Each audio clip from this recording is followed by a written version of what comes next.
شروع اللہ کا نام لے کر جو بڑا مہربان نہایت رحم والا ہے۔ الف لام را، یہ اللہ کی کتاب اور قرآن روشن کی آیتیں ہیں۔ کسی وقت کافر لوگ آرزو کریں گے کہ اے کاش وہ مسلمان ہوتے۔ اے نبی، ان کو ان کے حال پر رہنے دو کہ کھا پی لیں اور فائدے اٹھا لیں، اور لمبی لمبی آرزویں ان کو دنیا میں مشغول کیے رکھیں۔ آخر کار ان کو اس کا انجام معلوم ہو جائے گا۔ اور ہم نے کوئی بستی ہلاک نہیں کی مگر اس کا وقت مقرر لکھا ہوا تھا۔ کوئی امت اپنی مدت مقررہ سے نہ آگے نکل سکتی ہے اور نہ پیچھے رہ سکتی ہے۔ اور کفار کہتے ہیں کہ اے شخص جس پر نصیحت کی کتاب نازل ہوئی ہے، تو دیوانہ ہے۔ اگر تو سچا ہے تو ہمارے پاس فرشتوں کو کیوں نہیں لے آتا؟ کہہ دو ہم فرشتوں کو نازل نہیں کیا کرتے مگر حق کے ساتھ، اور اس وقت ان کو مہلت نہیں ملے گی۔ بے شک یہ کتاب نصیحت ہم ہی نے اتاری ہے، اور یقیناً ہم اس کے نگہبان ہیں۔ اور ہم نے تم سے پہلے کے مختلف گروہوں میں بھی پیغمبر بھیجے تھے، اور ان کے پاس کوئی پیغمبر نہیں آتا تھا مگر وہ اس کے ساتھ ہنسی کرتے تھے۔ اسی طرح ہم اس گستاخی کو گناہگاروں کے دلوں میں ڈالے رکھتے ہیں، سو وہ اس پر ایمان نہیں لاتے۔ اور پہلے لوگوں کی روش بھی یہی رہی ہے۔ اور اگر ہم آسمان کا کوئی دروازہ ان پر کھول دیں اور وہ اس میں چڑھنے بھی لگیں تو بھی وہ یہی کہیں کہ ہماری آنکھیں باندھ دی گئی ہیں، بلکہ ہم پر جادو کر دیا گیا ہے۔ اور ہم نے آسمان میں برج بنائے ہیں اور دیکھنے والوں کے لیے اس کو سجا دیا ہے، اور ہر شیطان مردود سے اسے محفوظ کر دیا ہے۔ ہاں، اگر کوئی چوری سے سننا چاہے تو ایک روشن انگارہ اس کے پیچھے لپکتا ہے، اور زمین کو ہم نے پھیلایا اور اس میں پہاڑ بنا کر رکھ دیے، اور اس میں ہر ایک چیز اندازے سے اگائی۔ اور ہم نے تمہارے لیے اور ان لوگوں کے لیے جن کو تم روزی نہیں دیتے اس میں معاش کے سامان پیدا کیے، اور ہمارے ہاں ہر چیز کے خزانے ہیں، اور ہم اس کو بمقدار مناسب اتارتے رہتے ہیں۔ اور ہم ہوائیں چلاتے ہیں جو پانی سے بھری ہوئی ہوتی ہیں، سو ہم آسمان سے مے برساتے ہیں، پھر ہم تم کو اس کا پانی پلاتے ہیں، اور تم تو اس کا خزانہ نہیں رکھتے۔ اور یقیناً ہم ہی حیات بخشتے اور ہم ہی موت دیتے ہیں، اور ہم ہی سب کے وارث ہوں گے۔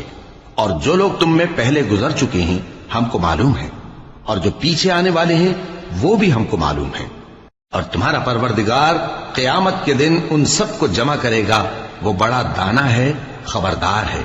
اور ہم نے انسان کو کھنکھناتے سڑے ہوئے گارے سے پیدا کیا ہے، اور جنوں کو اس سے بھی پہلے بے دھوئیں کی آگ سے پیدا کیا تھا۔ اور وہ وقت قابل ذکر ہے جب تمہارے پروردگار نے فرشتوں سے فرمایا تھا کہ میں کھنکھناتے سڑے ہوئے گارے سے بشر بنانے والا ہوں، بس جب میں اس کو درست کر لوں اور اس میں اپنی طرف سے روح پھونک دوں تو اس کے آگے سجدے میں گر پڑنا۔ چنانچہ فرشتے تو سب کے سب سجدے میں گر پڑے مگر شیطان کہ اس نے سجدہ کرنے والوں کے ساتھ ہونے سے انکار کیا۔ فرمایا اے ابلیس، تجھے کیا ہوا کہ تو سجدہ کرنے والوں میں شامل نہ ہوا؟ اس نے کہا میں ایسا نہیں ہوں کہ انسان کو جس کو تو نے کھنکھناتے سڑے ہوئے گارے سے بنایا ہے سجدہ کروں۔ فرمایا یہاں سے نکل جا کہ اب تو مردود ہے اور تجھ پر قیامت کے دن تک لعنت برسے گی۔ اس نے کہا کہ پروردگار مجھے اس دن تک مہلت دے جب لوگ مرنے کے بعد زندہ کیے جائیں گے۔ فرمایا اچھا، سو تجھے مہلت دی جاتی ہے وقت مقرر یعنی قیامت کے دن تک۔ اس نے کہا کہ پروردگار جیسا تو نے مجھے بھٹکا دیا ہے میں بھی زمین میں لوگوں کے لیے گناہوں کو آراستہ کر کے دکھاؤں گا اور سب کو بہکاؤں گا۔ ہاں، ان میں جو تیرے خاص بندے ہیں ان پر میرا قابو چلنا مشکل ہے۔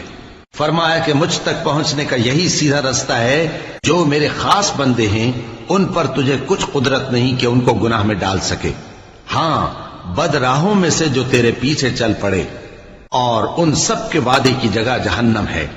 اس کے 7 دروازے ہیں، ہر ایک دروازے کے لیے ان میں سے الگ الگ حصہ ہے۔ جو متقی ہیں وہ باغوں اور چشموں میں ہوں گے۔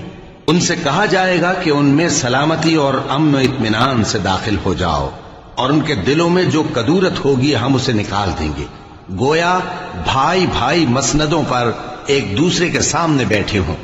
نہ ان کو وہاں کوئی تکلیف پہنچے گی اور نہ وہ وہاں سے نکالے جائیں گے۔ اے پیغمبر میرے بندوں کو بتا دو کہ میں بڑا بخشنے والا ہوں، بڑا مہربان ہوں، اور یہ کہ میرا عذاب بھی درد دینے والا عذاب ہے۔ اور ان کو ابراہیم کے مہمانوں کا احوال سنا دو۔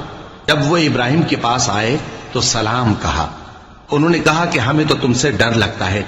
مہمانوں نے کہا کہ ڈریے نہیں، ہم آپ کو ایک دانشمند لڑکے کی خوشخبری دیتے ہیں۔ وہ بولے کہ جب مجھے بڑھاپے نے آ پکڑا تو تم خوشخبری دینے لگے، اب کاہے کی خوشخبری دیتے ہو؟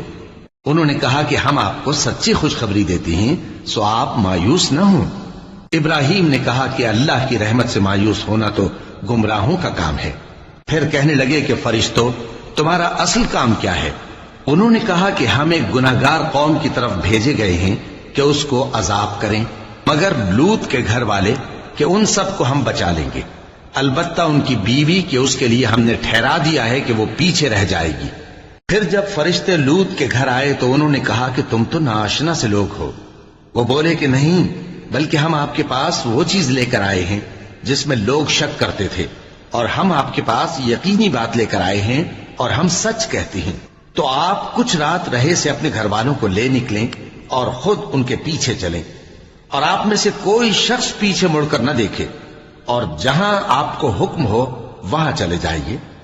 اور ہم نے لوط کی طرف وہی بھیجی کہ ان لوگوں کی جڑ صبح ہوتے ہوتے کاٹ دی جائے گی، اور اہل شہر لوط کے پاس خوش خوش دوڑے آئے۔ لوط نے کہا کہ یہ میرے مہمان ہیں، کہیں ان کے بارے میں مجھے رسوا نہ کرنا، اور اللہ سے ڈرو اور میری بے آبروئی نہ کرو۔ وہ بولے، کیا ہم نے تم کو سارے جہان کی حمایت و طرفداری سے منع نہیں کیا؟ انہوں نے کہا کہ اگر تمہیں کرنا ہی ہے تو یہ میری قوم کی لڑکیاں ہیں، ان سے شادی کر لو۔ اے نبی، تمہاری جان کی قسم، وہ اپنی مستی میں مدہوش ہو رہے تھے، سو ان کو سورج نکلتے نکلتے چنگھاڑ نے آ پکڑا، اور ہم نے ان بستیوں کو الٹ کر نیچے اوپر کر دیا اور ان پر کھنگر کی پتھریاں برسائیں۔ بے شک اس قصے میں اہل فراست کے لیے نشانی ہے، اور وہ بستیاں اب تک شام جانے والے سیدھے رستے پر موجود ہیں۔ بے شک اس میں ایمان لانے والوں کے لیے نشانی ہے۔ اور بن کے رہنے والے یعنی قوم شعیب کے لوگ بھی گناہگار تھے، تو ہم نے ان سے بھی بدلہ لیا، اور یہ دونوں شہر کھلے رستے پر موجود ہیں۔ اور وادی ہجر کے رہنے والوں نے بھی پیغمبروں کی تکذیب کی، ہم نے ان کو اپنی نشانیاں دیں اور وہ ان سے منہ پھیرتے رہے، اور وہ پہاڑوں کو تراش تراش کر گھر بناتے تھے کہ امن و اطمینان سے رہیں گے۔ آخر زوردار آواز نے ان کو صبح ہوتے ہوتے آ پکڑا، اور جو کام وہ کرتے تھے وہ ان کے کچھ بھی کام نہ آئے۔ اور ہم نے آسمانوں اور زمین کو اور جو مخلوقات ان میں ہے سب کو تدبیر کے ساتھ پیدا کیا ہے، اور قیامت تو ضرور آ کر رہے گی، تو تم ان لوگوں سے اچھی طرح سے درگزر کرو۔ کچھ شک نہیں کہ تمہارا پروردگار ہی سب کچھ پیدا کرنے والا ہے، جاننے والا ہے۔ اور ہم نے تم کو 7 آیتیں جو نماز میں دہرا کر پڑھی جاتی ہیں یعنی سورہ الحمد اور عظمت والا کلام عطا فرمایا ہے۔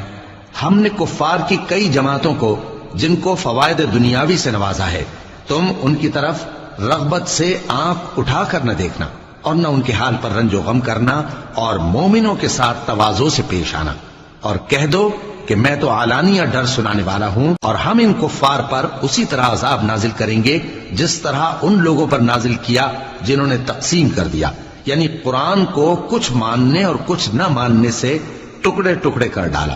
سو تمہارے پروردگار کی قسم، ہم ان سے ضرور پرسش کریں گے ان کاموں کی جو وہ کرتے رہے۔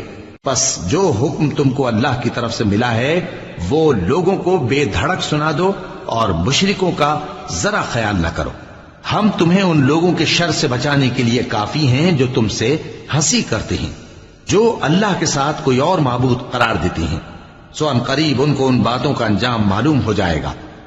اور ہم جانتے ہیں کہ ان کی باتوں سے تمہارا دل تنگ ہوتا ہے، تو تم اپنے پروردگار کی تسبیح کہتے اور اس کی خوبیاں بیان کرتے رہو، اور سجدہ کرنے والوں میں سے ہو جاؤ، اور اپنے پروردگار کی عبادت کیے جاؤ یہاں تک کہ تمہاری موت کا وقت آ جائے۔